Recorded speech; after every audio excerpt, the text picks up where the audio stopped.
So Lara and Virgilio, thanks so much for taking your time today. Thank you. Thank you, yes. I'd like to ask you something really basic, because you're a couple, you're DJs, a DJ couple and also a couple in private life. So I'd like to know how you guys met and how did you become this DJ power couple, so to say. So I think I would say that we met through the music already like almost 3 years ago, and yeah, we had a lot of interest in common and like a lot of passions, and we got closer and closer together, and like now we are a couple, full-time. Professional couple. Professional couple, yes, yes. Since 1 year now, and everything is going good. We have also a lot of side projects and stuff, so we're gonna talk about them also later. We do a lot of stuff together. I think it's we became at a certain point like best friends, doing all the like private and business stuff together, and also playing. And it was somehow coming naturally to this point. Like first we were friends, and then it just evolved to something more. So would you say that one of your like main a love that you both share is love for digging music, and especially vinyl, because you both play vinyl? So I'd like to ask you, like, what's your approach when it comes to collecting music, and especially vinyl, because it's not a really cheap hobby, especially nowadays. So I'd like to know, like, how do you, basically how you developed your approach and philosophy to buying records, and also like what's that special ingredient that really kind of makes you decide to buy a special record, especially if it's a expensive one, for example. I mean, we buy records online, and also, of course, in the record store. Whenever we go play somewhere, we first check on the map and save it on the Google Maps where do we go digging. But I don't know, like we are not playing music only of one style or one genre, so we keep our minds like super open when it comes to digging, going through as much as crates we can, and we don't have any, how to say, like... It doesn't really have a structure. Yeah. So you just go, especially like at second-hand record stores. Those are the best because like everything is not organized, everything is cheap. Messy. And there you can just throw yourself in, you know. So you can see and find like so many different styles and genres. So you have to be also open-minded to listen to everything, also stuff that you don't like, but still there can be something that is following your idea of music and like that is fitting your style also, you know, also if it's a totally other style. Yeah, yeah, like going through as much crates as we can, like no matter what is written on it. And I would say that in the last time, because we were traveling a little bit more around, like we found the best records for sure in the record store. And we also dig online all the time. But when it comes to the price, like we really try to like dig in, like not buying the hyped records or something. Like if I ever bought an expensive record, it was a collectible. It was not meant for playing. So yeah, I mean, this is all it's the hunt. I mean, also when a record gets higher in price, then personally I know that this motivates me into searching more and to search more for the cheaper stuff still, because there is still a lot out there. There is still a lot to be found. So yeah, definitely. We hardly buy like expensive stuff. I mean, depends what expensive, what we mean, but yeah. But have you ever been like angry or sad that you were born in the wrong generation, so to say? Because people who started collecting maybe in the early 2000s when vinyl was really not cool and you could get really huge collections for a few $100. I, from time to time, I'm kind of envious of the DJs who started collecting music back then, because when we started to get into this, it was already a pretty expensive game, I think. Yes, I mean, also now, I think especially with this Instagram culture and hype in the scene, it's really hard to find new records that are not digged yet, to be honest. But this makes it also special. Like, this is the hunt. We're like sitting in front of our computer and we're like, okay, how many tracks are we gonna find today? It's like you make a game out of it and it becomes fun, because if you take it as something bad, then you will never be able to overcome that because it's not going to become better. It's going to probably become even even harder in the future years. So, yeah, like just need to take it easy. And but yeah, definitely it was probably easier to find the access together to the collections also of the people that play in the 90s. And yeah. I mean, I still like it now because also with the internet and all the websites, you can listen to so many more stuff, so much more stuff compared to what it was in the 90s, where you had maybe a record store and you could only go there, and that was your only accessible or source of records. So now you can really like go and do whatever you want, wherever you want, whenever you want. So. Since you mentioned social media and the accessibility and the hype around stuff, so I guess you're DJs who belong to the so-called younger generation, but you do not kind of adhere to this TikTok/Instagram kind of DJ. I don't know if you, Lara, even have an Instagram account right now? It's still there, okay, but we, like maybe just as an introduction, what was happening, like we as a couple and also as a DJs, we were having a lot of open conversations about the presence on social media and the effect on us as a DJs, on our creativity, motivation. And we figured out that we get more negative influence out of it than positive. So we decided at the end of the February that we're gonna take a break. Okay. We still have open account just so people can see our booking email and that's it. Didn't post anything, didn't make a story since February. And this was a decision we made because we saw that I don't know, like at least for myself, I can say my creativity level went like a lot down since all of this. Too much of a distraction it became, and like, yeah, it's not helpful. Not so positive environment, and I think also we should speak openly and talk about how it influences not only the mental health of the artists and the DJs, but also on the whole scene, because when I think about the future and where all of this is going, and not just because of this underground and becoming a little bit of a fashion in some sense, but also because when we talk privately with our DJ friends, also from like other countries and stuff, we are all feeling the same. But just nobody wants to speak openly about it. It became a sort of a obligation almost to to have a presence on the internet or on Instagram, whatever, social media. And I don't know, it's not. So your message for example, younger DJs who are trying to become like established, so you don't really need a social media presence? I would say the best virtue is the patience here, because not everybody, but a lot of people expect now that when you become a DJ, it should be a night success, and it's not like that. It takes time. You need to develop skills. You need to develop the selection. You need to improve as a person also, especially if you are young. Like we started super young, and it can take you, it can happen fast that other people's thoughts and opinions affect you. It's a lot of stress, and sometimes it can take you down real quick, very, very quickly. You can go up fast, but you can also go down as fast as you can go up. For me, it makes me a little bit sad to see how it is, because I see that a lot of like bookings are affected by the number of followers on Instagram instead of music and everything that is happening, like as an artist, as a producer or whatever. And I would really like to see a more positive change to all of this, what is happening now, because it's going to be more welcoming also for the new generation to join this.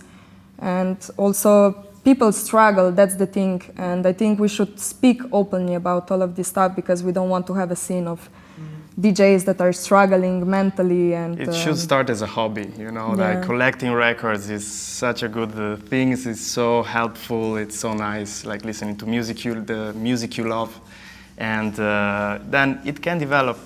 But if it stays a hobby, it's still your favorite things to do, when you come home from work, whatever.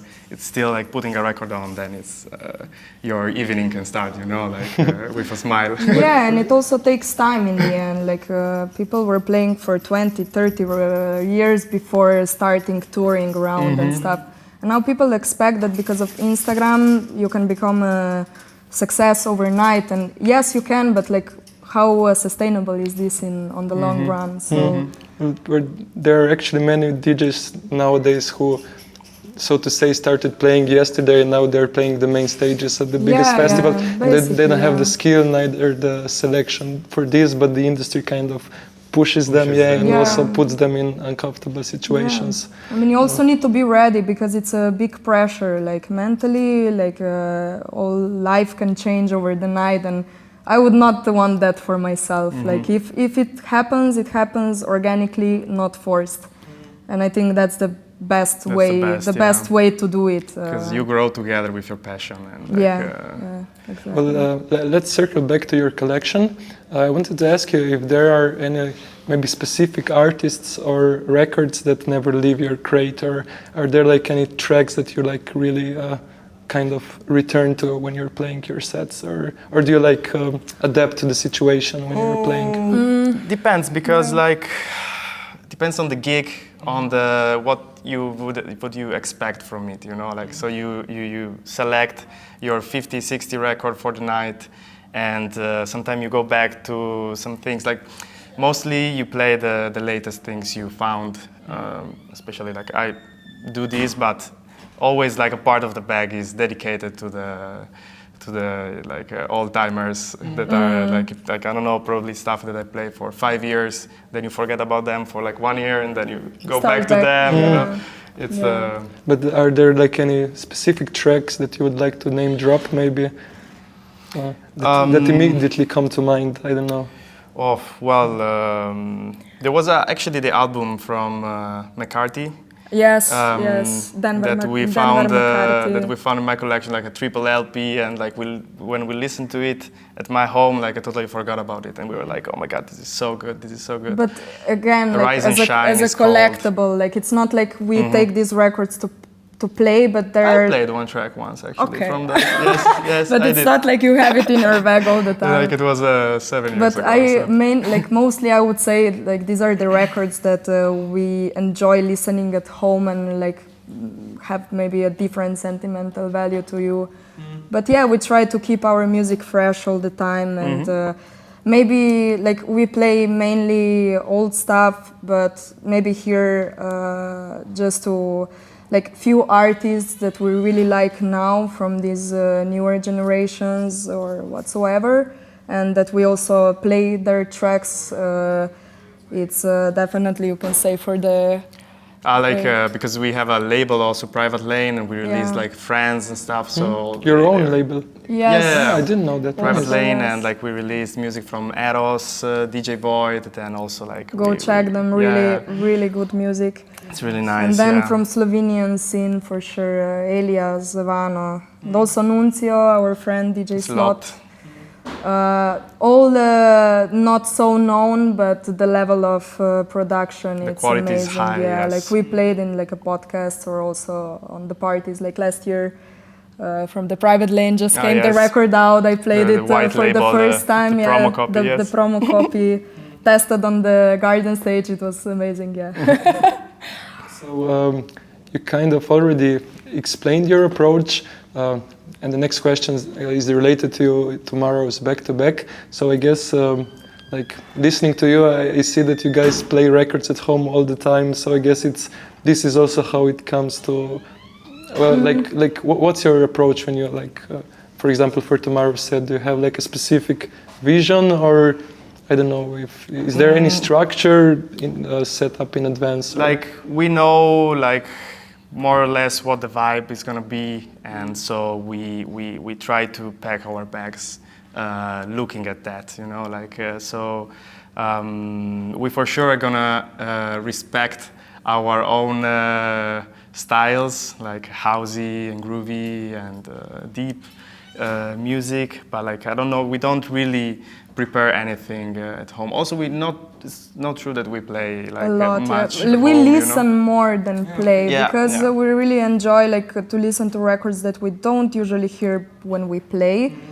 and maybe we just find like or he finds something and I find something that I played years ago, or maybe I just bought it because I really love the sound and it's not for the to play it, and we just like enjoy listening to this stuff and like exploring the music together. But yeah, like we never prepare the set. We just always talk about what could be the vibe, and then also we say what we want to play, because as we said, like we don't play only one style, like only techno, only house, or only breakbeat. We like to like play different stuff, and sometimes we also like to play more trancey, darky stuff. And then we just say, okay, it's our idea aligned. Yes, okay, we pack the bag. We play maybe one day before a little bit at home, and that's it. It's not like we never prepare anything to the record, or yeah, like just as go we with said, the flow. Yeah. when you are in a record store, you can find anything, and like this reflects also into our DJ set for sure. Like you can find so much music, and that so much music also goes into the parties. Then probably at least a part of it for sure. Yes.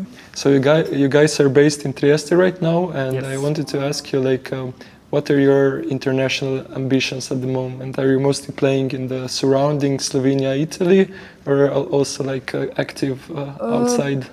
I would say it really depends on the season also, because we were playing, like we were in Germany, in France last month.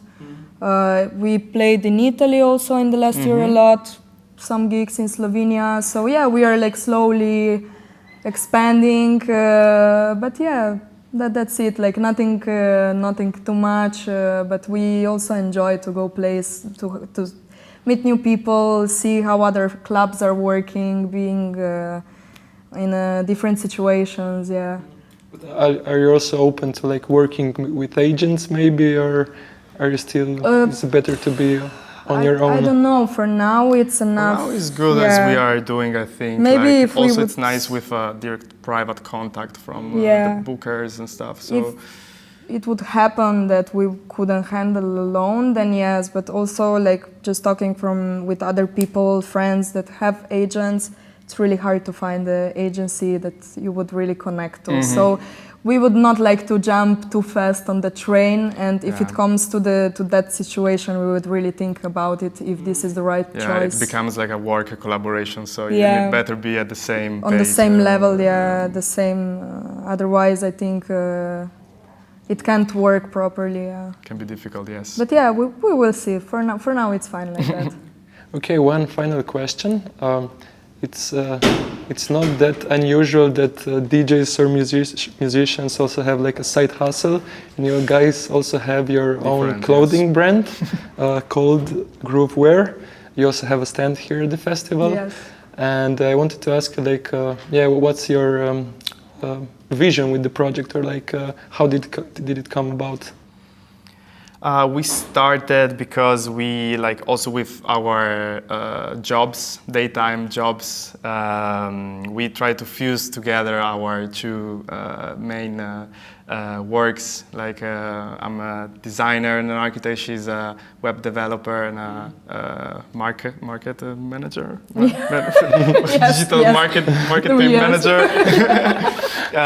So we thought it was nice to try build something together, and like with our passion for music and for streetwear, then groove work came to life. Yes, came to life. Yeah. Do you have a site or something Yes, that people can visit? We are already like now 1 month and a half. We launched since we launched.